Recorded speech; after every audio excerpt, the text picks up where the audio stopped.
رمضان. একটা হাদিস আছে তিরমিজিতে, বুক অফ সাপ্লিকেশনস, হাদিস নাম্বার 3579।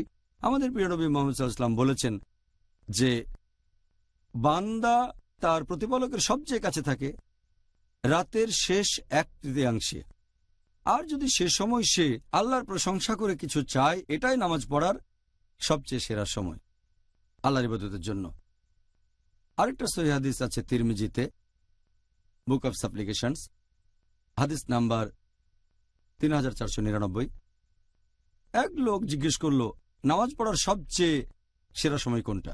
আমাদের নবী মুহাম্মদ সাল্লাল্লাহু আলাইহি ওয়াসাল্লাম বললেন যে সবচেয়ে সেরা সময় যখন নামাজ কবুল হবে সেটা হচ্ছে রাতের শেষ ভাগের 1/3।